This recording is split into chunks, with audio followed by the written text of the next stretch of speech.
Welcome, everybody. Nerds Out of Water is a podcast brought to you by two tech professionals and long-term friends, Michael Lobb and myself, David Gamus. Both have worked in various technical careers and have switched to running and owning their own businesses, taking them out of little fish ponds into a sea of sharks. Michael runs TeamScale, whose mission it is to reduce risk in software development projects, allowing visionary founders and talented developers to deliver amazing software on time and on budget. Thanks, David. And David runs One Bright Cloud, where he has a view towards a future where AI is commonplace and autonomous vehicles provide transportation to your location with the smallest energy footprint. From time to time, we'll be joined by guests ranging from people in business to technologists and every role in between. We challenge our own perspectives and we try to see things from each other's perspective. You don't always need to agree, but after listening to this podcast, you'll definitely have an idea. David, today we're talking to Lucas Ramos, who is in a finance role, and his goal is to take a typical finance or chief finance officer role from being the back of house, number crunching role to being a strategic business partner. He's really passionate about data science and analytics, and he has a startup and innovator mindset. So he crosses over between creative and the data set type of thinking, as well as having expertise in the creation of robotic process automation, and the deployment and scaling of technology. I'm really happy to introduce our next guest, which is Lucas Ramos.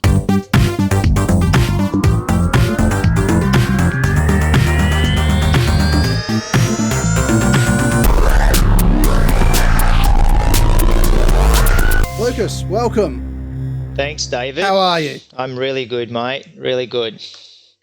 Had a great weekend. It's 2021, ready to kick some goals. Hopefully the world will help this year. Hopefully it'll be slightly different to 2020. So, yeah, 2020 was a bit of a difficult one for all of us, especially of us in the travel industry, like yourself and myself at different times.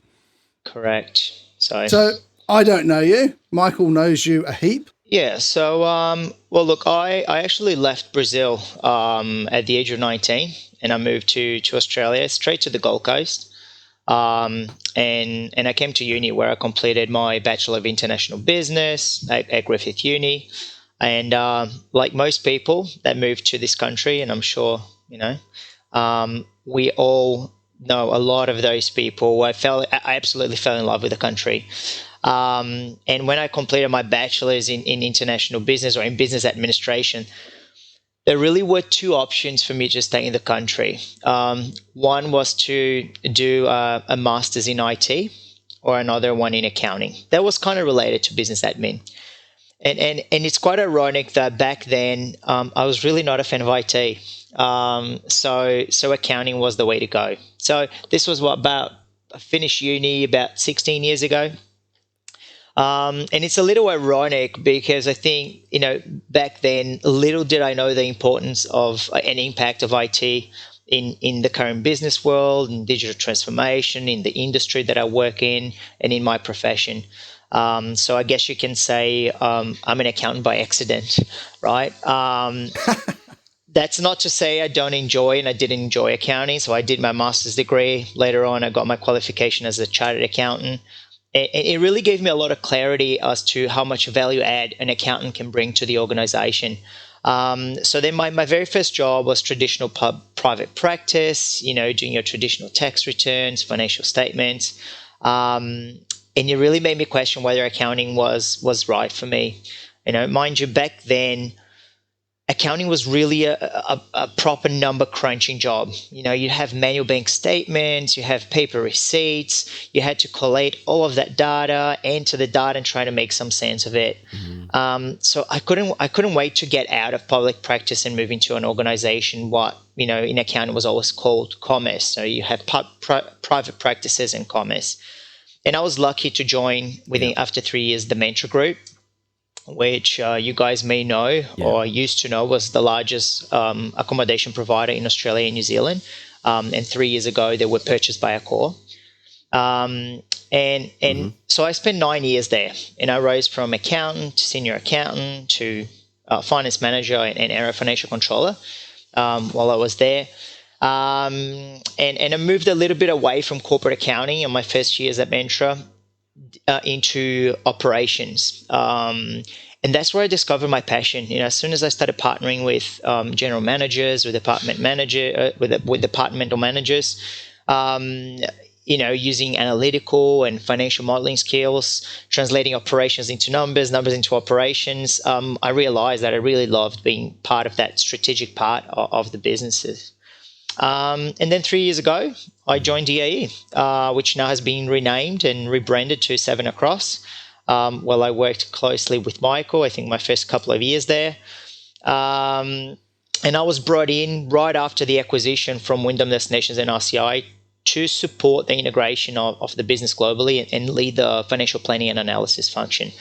So that's pretty much my last 18 years in this country, which will be in 2 weeks. 18 years in Australia. 2 weeks. Yes. 18 celebration years time. 2 weeks. Wow. Yeah, it's always celebration time in my eyes. So another reason to celebrate. Yeah. Yeah, just find a new excuse.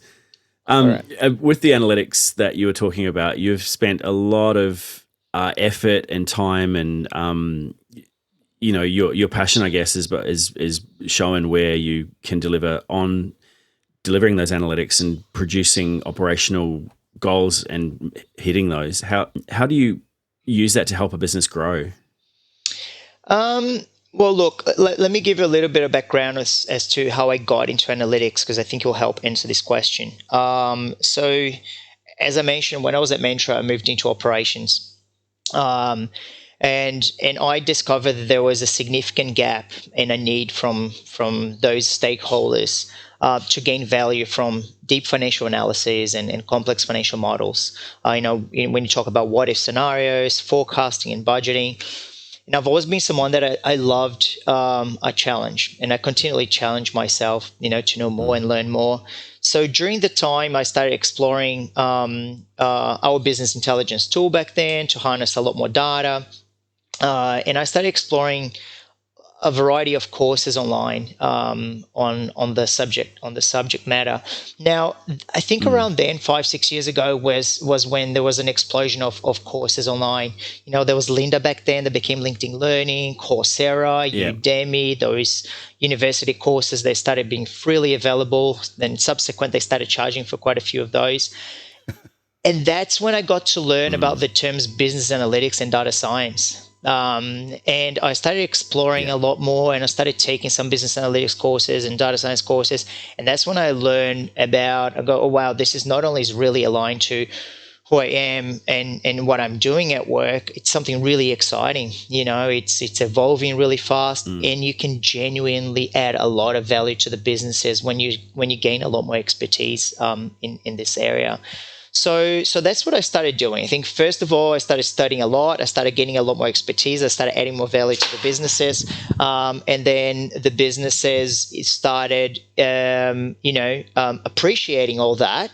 And as you know, there's always that deep satisfaction when you're able to provide information that wasn't previously available to the business, and they really like it. Yeah, absolutely. So it becomes a bit of a vicious cycle, right? So the ability, I guess, over the last few years for me to harness a lot of data and identify new patterns and relationships in the data to support or deny, I guess, the goals and the objectives of the business, for me have been, they are absolutely fantastic. They are so insightful for the business, and I think the business really appreciates our ability. I think until recently, most businesses have been just driving on gut feel, on personal experience. I've always done this, I've always done that.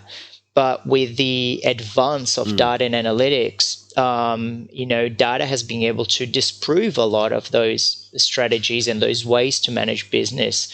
And I think this is where the beauty of data and analytics is, and then the value that it can bring to the businesses. I mean, there's the old saying of if you always do what you always do, then you'll always get what you've always got. And I think that one thing, where you can get with data analytics is you can get a lot of facts that support or, like you said, disprove some of the theories that you have done over the last 10, 20 years, and then you end up with a new paradigm where you can actually move out into branching into some new ways of doing things, which I think is good. Couldn't agree more, Michael. Yeah, I think it's exactly that. I've done a lot of work with machine learning, specifically with autonomous vehicles. So LiDAR, detection of shapes and objects, that sort of thing. I've also done it in fraud control. Have you really used your decision making through machine learning or AI, or your passion for that deep data? Have you used it to make decisions? That's where I would like to, David. So I think the big challenge with machine learning, when you read about machine learning, and you've obviously have experience with it, is the next frontier of data and analytics. But it's a very sophisticated amount of analytics. And I know there's a lot of hype around machine learning, and I think once you navigate through that hype and you try to identify what's the true value that it can bring to the business, you really need to understand how to successfully implement machine learning. And to successfully implement machine learning, it takes probably about, look, I say in most organizations, it's probably going to take you a good 2 to 3 to 5 years of a digital transformation journey to create the necessary environment to then support machine learning. Let me give my personal example at Seven Across. We had to create almost from scratch a proper analytical environment, ensuring that we created the right data pipelines, it started bringing all the data into one integrated location, started defining all the data, creating that single source of truth, to then start harnessing and exploring the data from a descriptive analytics point of view. And descriptive analytics is the very first stage of analytics.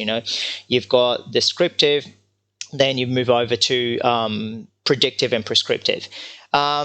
And to arrive at a robust descriptive analytics environment in which you really have a true understanding of everything that your data is showing and the why and what's happened and why it's happened. Again, it takes a fair bit of time for you to move over to a predictive model, which is usually driven by machine learning. You need to use a lot of that historical data. So you need to have understanding of all the historical data. Is it clean? Is it accurate? Have we got the quality and the quantity of data necessary to fit into this machine learning model? That's awesome. I have noticed that a number of businesses, especially large businesses, rely on the data that they already receive to feed into their pipeline. And they don't look at what you've just said about it being accurate, a single truth, and it be the central truth where it isn't manipulated. A lot of people get halfway down this journey and realize that the data they're using is already being manipulated, so it's already incorrect. Yeah, I'll add a couple more things to that. I think I am half analytical and half visionary. And by that, I mean, I'm always trying to think where the business really should be in the next 3 to 5 years. Those big dream, a big picture kind of guys. But at the same time, I'm super analytical, which means my mind is at direct conflict with that vision. And I'm trying to utilize facts, results, data to support or deny that vision. So when I come up with, I go, okay, hey, in 3 to 5 years, we want to have 3 or 4 solutions that will be driven by machine learning because, predictive forecasting, a recommendation engine, an intelligent chatbot, etc. But in order to arrive at that, what are the common pitfalls that organizations have when introducing machine learning? What are the learnings that we can have from all the larger and medium-sized organizations that have just followed the hype of machine learning, thinking that machine learning is a one solution fits all and it's going to solve all the world's problems, and they go straight into the machine learning model without understanding all the steps they need to take to successfully introduce that model. So that's why I think I have educated myself a lot in the subject matter. I've done a number of courses last year, and I'm trying to take the prudent steps and approaches to enable that successful implementation of machine learning model, because it is a large effort. It's going to take a lot of time from a lot of people, which means it's a big investment from an organization. And if you're leading that project, you don't want to fail. So No. It was interesting. At the end of last year, I got asked, can you just implement Industry 4.0 and put it on a dashboard for me? Exactly. And the answer is yes. Just give me 3 to 5 years. No. I think they wanted it in 3 to 4 weeks. The answer is always yes, with enough time and money. Exactly. Yep. With 2020 being the way it has, and I know that you're in the travel industry. We all have links to the travel industry in places. What are some of the strategies that you've used to keep the business sustainable? Well, this is a very interesting question. 2020 in the travel industry, I think tough is an understatement. I think there's a couple of main things that I did throughout 2020. First, especially in the early times, in the early days of the pandemic, was to structure the team in a way that we could be pretty much ready for that crisis management mode. So that means, people, data, financial model, resources for short-term decision making had to take priority over other projects and tasks. And let's get together. Let's sit and walk through everything that we had planned to do. Let's just scrape most of that. And our priority now is we are available for that crisis management.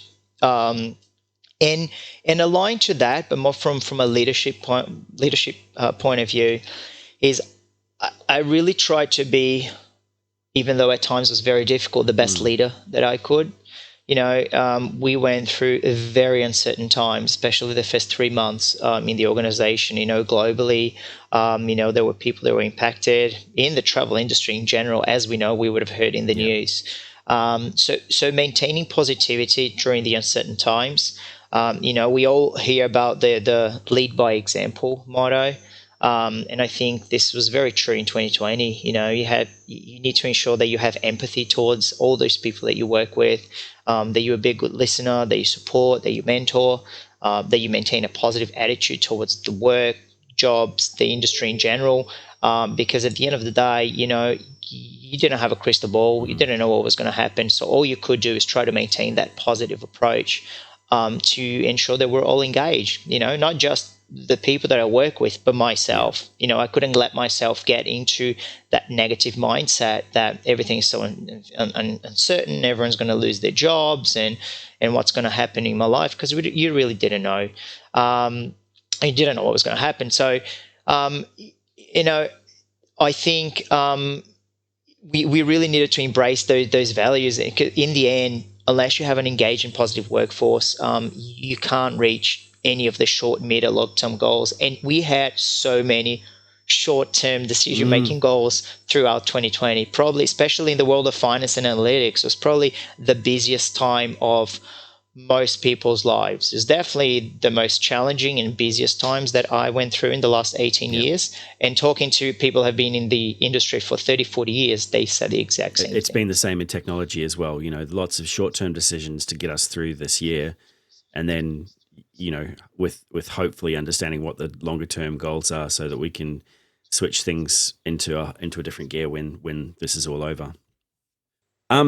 Given I know that you've spent a lot of time overseas working, and you've been involved with the transition of DAE through to Wyndham, as well as prior to that, you spent a lot of time in Asia. How do you find the work style? Because I know that you work really hard, and I think that there's a lot of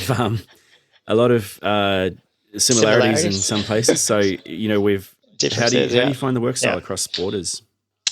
Look, I've been to Singapore a few times for work, while working at Seven Across, and I work very closely with the team over there. I think prior to that, personally, I've been studying Mandarin Chinese for the last 8 years. As I told you guys, I love a challenge, and I don't know why I ever gave myself that challenge, because that's by far way harder than learning data science and machine learning. But so I think I already had some understanding of what we see in general Asian culture is like. But I really think that, look, there are some general differences in both cultures. I think that from a work point of view, Asian culture seems to uphold the concept of the organizational hierarchy and those senior to them very strongly, and I think with a lot of respect. Whereas I think in the West, we tend to see organizational hierarchy. Yeah, they exist, but more from a flatter organizational hierarchy. Um, but I really think that in the end, we're all individuals. And I say that, I think there's always certain similarities that we can all bond on, be it food or music or sports or studying a language. I think if you find those similarities with individuals, regardless of where they're from, you're able to create a really quick bond, and then you establish that closer relationship, and you're able to just open up more and have a joke and have a better connection in general with those individuals. So I don't think I don't think I ever had to adapt my work style, Michael, because again, in general, I think people may see, Asia and Australia work very differently, but you may think that the dynamics may perceive a little differently, but once you get to know individuals, it's no different than knowing, your next door neighbor or your cousin or your friend back home. We're all individuals. So, and you would know this. I mean, Australia is so multicultural that you're finding most of these cultures exist within your neighborhood or your workplace or anything like that anyway. So exactly. You've spoken about traveling and being in Asia and Singapore. Mm-hmm. How has that affected your work-life balance, and how do you cope with that and manage that? Look, I think prior to the pandemic, managing work-life balance, because the world has changed so much when we look at work. So prior to the pandemic, managing work-life balance probably took a very different approach to what post-2020 or post-pandemic, should we say, is. Traveling is difficult. It's difficult in the body. Absolutely is. You're jet lagged. You have to wake up and just perform and go into meetings, and you have poor sleep for 5 days that you're there, and then upon your return, you have to catch up with everything that was outstanding. But I think one thing that I found post pandemic was to first I need to ensure that I have focus. I should never try to multitask. And why I say that is the moment that I'm able to focus and multitask, it means I can actually tick through a lot of the tasks and projects a lot easier and successfully. By focusing on one thing at a time, I don't get overwhelmed, so I'm removing that stressor from my life. And I think that in itself, it's important from a work-life balance, is to really remove the stresses. I used to get really overwhelmed with everything that I had to do, whereas, over the last few years, I learned to allow myself to understand, look, it's okay to have all these projects and tasks, and you will be able to complete them. Just focus on them one at a time. But then it's just also understanding that there will be certain weeks that I would be stretched out, and then give myself the ability to try to take a little bit lighter the following week. And similarly, the same thing with people that I work with. But that was prior pandemic. We used to go to an office 5 days a week. We used to work pretty much fixed hours, or we used to be expected to work fixed hours. Post-pandemic, everything's changed, right? Now we're all sitting behind a computer. We're all sometimes getting on our emails at 6 a.m. or at 10 p.m., whatever suits better. And I think that what 2020, what pandemic did to work-life balance, or what it did to the work in general, is enabled us as professionals to look at work as, delivery-based performance, not hours worked-based performance. And I think in the end of the day, we hire professionals to ensure that they have certain skill sets and they deliver specific tasks and projects that are aligned to companies' goals and objectives. So it makes no sense for us to be looking at the work as, hey, you need to complete your 38 hours a week. You actually need to complete your tasks and your projects and ensure that you're successful. They're aligned to goals and objectives. So how I have seen post-pandemic, and I really try to, I guess, embrace these values, is if in some weeks it may take you 10 hours a day, or some days may take you 10 hours a day to complete certain things, but the next day may take you only 2, then go for it. If you prefer to take the day off because you've got kids and really jump onto your PC at 4 p.m. and work through the night, then go for it. I think as long as we have the right amount of communication, there are a number of stakeholders that depend on what you're doing. You work as part of a team, you have someone that you report to or someone that report into you. Just make sure that communication is key and critical, but there is no reason for us to be expecting anyone to be working, 15-hour days just for the sake of it. So I think this is where work-life balance, has become quite a big thing post-pandemic. I think embracing these values automatically gives people that balance that they need in their work life and personal life. Yeah, I think a value-based job is always a lot more satisfying as well, because you can see the output from it. You know that you're delivering something of value, so that you can see what value that's bringing to the business. So it's always a lot more satisfying at the end of that. Absolutely. And going on multitasking, I think we need to think of some ladies and females who would say all men should only look at one task at a time. And they're right. I cannot multitask. Sometimes I'm actually on the phone or on a video, on a Zoom call, and we're talking through a subject, and in the meantime I'm trying to locate an email about something that we've discussed, and usually within 10 seconds I have to tell the individual, said, I'm really sorry, I need to stop talking to you, otherwise I cannot focus and find this email. I don't know if it's a stereotype, but I definitely follow that stereotype. No comment. What technology has changed for you over the last 18 years that you've been in working in your working life? I mean, it's changed dramatically for everyone, but specifically in your industry, what do you think has changed to make it better or worse?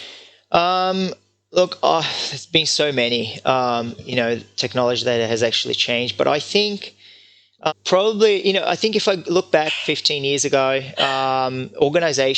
larger organizations already had an ERP system. And I think, but back then the ERP system meant that you had disparate reports in predefined formats that you could generate from those reports. But you really never had a way to integrate all the data. And working in the finance world, what you had to do is just pull predefined reports, a lot of the time print them out to analyze the reports, and then populate a lot of the data into additional models to create your what if scenarios and your forecasting and your budgeting. Again, before we mentioned about the single source of truth, was it a single source of truth? Well, it was the source of truth from the ERP. And the ERP was actually pulling data from potentially another reservation system, and at times populated in by a person. So there was already, a lot of data integrity issues. Subsequent to that, you pull those reports, and a lot of times you manually input data into another Excel spreadsheet with your own way to define that data, not a corporate governance, a data governance framework. Now, that was until the introduction of business intelligence tools, right? And I think that's probably what's changed the most, especially in my world of finance. And I know that I'm a lot more into analytics, but around the world of finance was the introduction of business intelligence tools that really enable organizations to start thinking about truly integrating all of their data into one location, ingesting the data from all various sources into one single analytical environment, and then utilize the business intelligence tool to harness the data and to create reports. So business intelligence tools enable us to automate a lot of the data input, and spend a lot more time in actually extracting data that has already been defined, that is accurate for strategic decision making in the business, right? It enables you to be quicker with your what if scenarios, with your forecasts, with your budgeting. There's a term floating around in FP&A, which is financial planning and analysis, which is all about agile financial planning and analysis. And until a few years ago, in many organizations, professionals in FP&A still spend a lot of time crunching numbers and collating data. But Agile is all about that automation and integration of centrally defined data, and enables professionals to actually extract the data in an agile manner, and every week, every 2 weeks, reforecast, rebudget, dice and dissect the data specifically for marketing or for operations or for sales, and utilize their analytical skills to really partner with the organization. So I think that's probably one of the biggest changes. And I really can't wait for the next 10 to 15 years, because I can just imagine what automation and the augmented intelligence, I should say, that we'll have as a result of AI attached to many of these applications and tools will enable us to do as professionals. Yeah, definitely. Do you have a favorite set of tools? Look, my favorite tool and application, something I've been working, and a lot of organizations have it. It may sound probably a bit cliche, should I say, but Power BI is, between Power BI and Tableau, they're two of the largest business intelligence tools. I think the power of Power BI is incredible, and it keeps growing on the daily. It's not just a visualization tool. I think the visualization capabilities of Power BI are second to none. But the ability to integrate data sources in an automated basis, the amount of connections and connectors out there are growing every day. So it really enables you to connect data sources from all sorts of business applications. Then once you connect the data, how powerful that tool is to transform that data, to create the relationships in the data, to mash up data sets in a very quick, easy to use way, to create the KPIs and the metrics that your business needs to understand performance. I absolutely love it. I'm a massive fan of Power BI. Yeah, I have to say, about 6 or 7 years ago when I was using Power BI, even back then it was a really incredible tool for pulling those data in, to manipulate them, to be able to put them into a simplified dashboard. Yeah, back then was still part of Excel, wasn't it? Or it was just, It was just changing over when I saw it, when I got it online. Yeah, so. Lucas, we have 3 questions that we ask everyone we're talking to, and it's as we come to the end of the podcast. What would you do differently if you had the chance to do it differently? I would have probably tried to learn all about IT, and at least the concept of how computers work, hardware, software, information systems, databases, much earlier in the piece.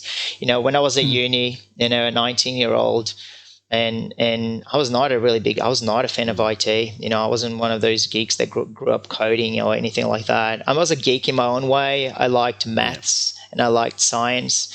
And I love geography, but I was never a big fan of IT. And I still remember at uni learning information systems, the one subject in information systems, and I did really poorly because I remember thinking, when am I ever going to use this?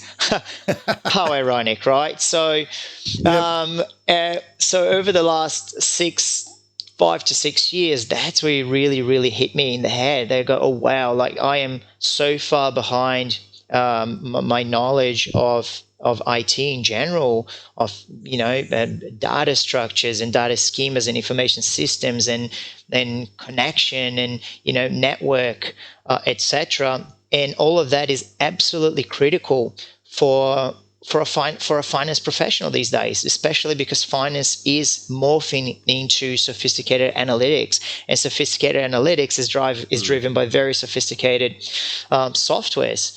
And databases and cloud applications. So it's really important to have that knowledge. So it's obviously taken me a little time, and it's been a big learning curve for me, especially in the first 2 or 3 years, learning these things. Now I'm finally at a stage that I feel pretty comfortable, I think, with my knowledge, at least for the realm of data science.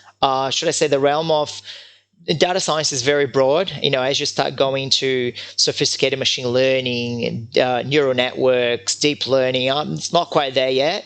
But at least from an analytics point of view, coding or languages like R and Python and SQL, at least I've learned the basics of those to be able to manipulate and query some data sets.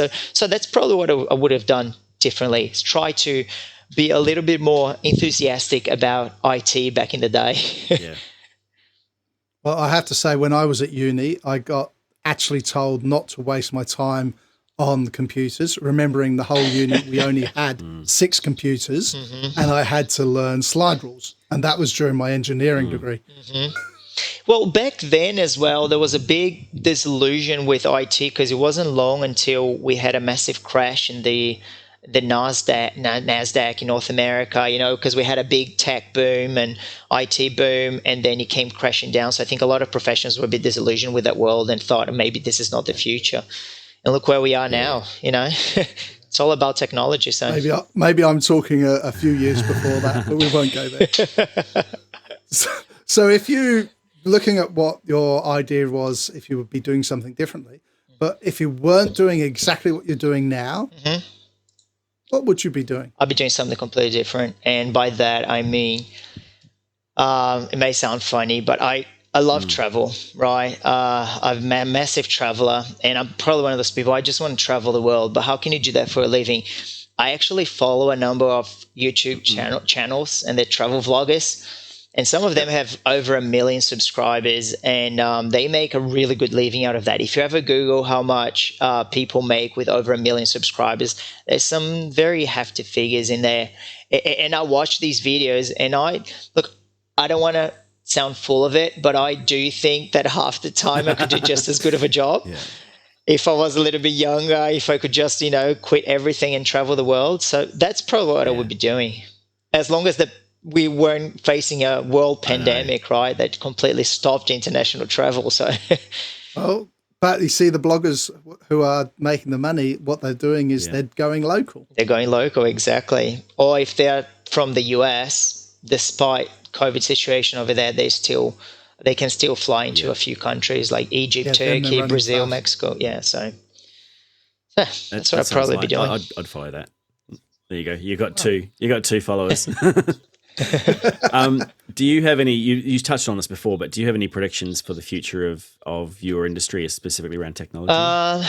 Yeah. So again, I told you guys before, I'm always trying to think of the next few years of organizations, and I do read a bit about the future of finance, accounting, analytics.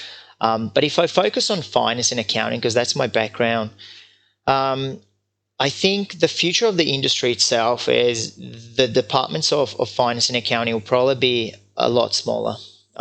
Traditional accounting, which is your number crunching that I did my first 10 years, that will be pretty much fully automated in the next few years. So we're not far from that because many organizations have already fully automated the accounting close process, the AP, accounts payable, accounts receivables. But that still means that some of those professionals need to shift and upskill themselves because they still need to manage the automation component of their department. It's also, finance and accounting is also shifting a lot into that strategic partnership as a result of automation and intelligence, business intelligence. And as I mentioned earlier, that we're going to have augmented intelligence, right, in the near future, working with tools, applications, bots, all sorts of things. So it really will enable us as individuals to elevate the amount of insights that we can provide an organization with the augmented intelligence. So if I think specifically of technologies that will impact the finance industry, I think first one that we're already seeing a lot is RPA, or robotic process automation. And that's really automating the full end-to-end processes within finance. And if you read anything about RPA until 2 years ago used to really just be automation of those manual driven tasks, but now a lot of the RPA tools, they have machine learning built into them, and they actually follow what you do on the computer, and they can create recommendations as what the application believes can be automated. So RPA will support that true integration of the digital workplace, should I say. Next one is machine learning. Now that's an obvious one. Machine learning has predictive and prescriptive capabilities, and finance will all be about prediction, right? Gone are the days that finance just looks at past and history. Now, we've got some of the past data, but just feed that into a machine learning model with related data, and let's try to understand what's going to be the best outcome, the optimal level of resources, what's the estimated sales and estimated demand, and all that sort of thing. So that predictive forecasting, predictive budgeting is probably the next stage of FP&A. And last one is blockchain. Blockchain is something I don't know a lot. Like, I haven't done any courses specifically on blockchain. I've learned a lot of articles on what blockchain is, and it's really disrupting the finance industry. I think that it's very up and coming because of the secured and distributed ledger nature without a single central controlling entity. So a lot of organizations are hiring blockchain experts to design applications for processing payments and funds transfer, for loyalty rewards, to monitor supply chains, to share data. And that in itself is very, very secure compared to existing applications out there. So I think probably those three pieces of technology will impact the most. Interesting. Yeah, the blockchain stuff has got a huge impact in a few industries, I think, and especially finance and health as well, I think. Yeah. Lucas, it's been wonderful to have you on the show, and thanks for sharing all of that information with us. It's like all of this information came out of your head, and now I've got to process it. So. No, thanks so much for having me, guys. It's really nice to hear someone who's as passionate about AI and blockchain as I am, because I come on here and Michael starts shaking his head. Here we go again. Oh, no. So, Lucas, thank you very much for that.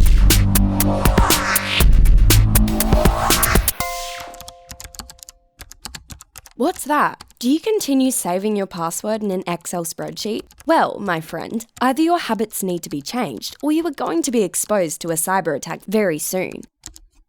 At TeamScale, we have decades of experience assisting our customers in securing their business and optimizing their process, making them more competitive in the market. Be bold, be smarter, be faster with TeamScale.